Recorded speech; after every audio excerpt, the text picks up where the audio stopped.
నమస్తే.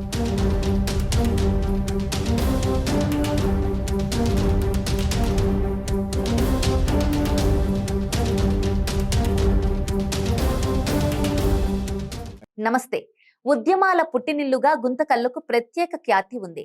1942లో మహాత్ముడి పిలుపునందుకొని బ్రిటిష్ వారిని భారతదేశం వదిలి పొమ్మంటూ చేపట్టిన క్విట్ ఇండియా ఉద్యమంలో విజయమో, వీర స్వర్గమో అంటూ ఈ నియోజకవర్గంలో గుత్తి, పామిడి, గుంతకల్లు వాసులు పెద్ద సంఖ్యలో పాల్గొన్నారు. అలాంటి చరిత్ర కలిగిన ఈ నియోజకవర్గ ప్రజలు రాజకీయ చైతన్యవంతులని చెప్పడంలో ఎలాంటి సందేహం లేదు. గుంతకల్లు ప్రాంతం 1957 నుంచి 2009 వరకు గుత్తి నియోజకవర్గంలో భాగంగా ఉండేది. 2009 నియోజకవర్గాల పునర్విభజన సందర్భంగా గుంతకల్లు నియోజకవర్గంగా దీని పరిధిలో గుంతకల్లు, గుత్తి, పామిడి మండలాలు ఉన్నాయి. సామాజిక వర్గాల వారీగా చూస్తే బోయ, ముస్లిం, మాదిగ వారి సంఖ్యాపరంగా ఎక్కువగా ఉన్నారు. బలిజ, కురుబ, రెడ్డి ఓటర్ల సంఖ్య కూడా అధికంగానే ఉంటుంది.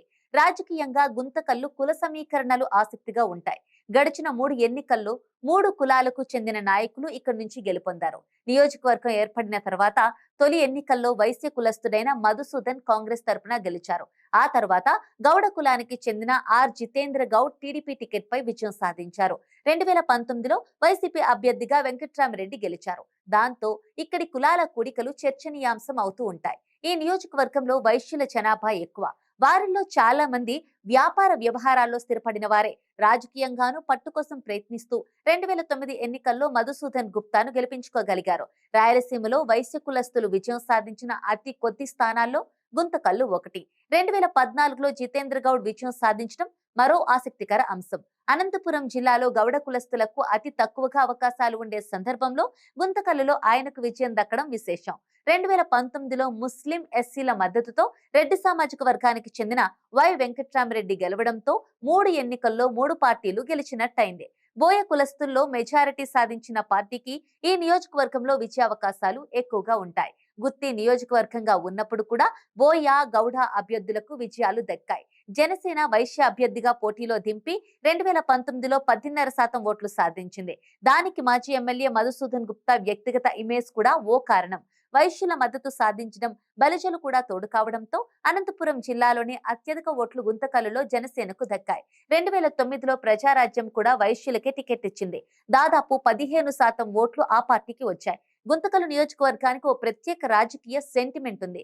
ఇక్కడ ఒక్కసారి గెలిచిన అభ్యర్థికి మరోసారి అవకాశం ఉండదు. గత ఎన్నికలు పరిశీలిస్తే ఇవే ఫలితాలు స్పష్టమవుతాయి.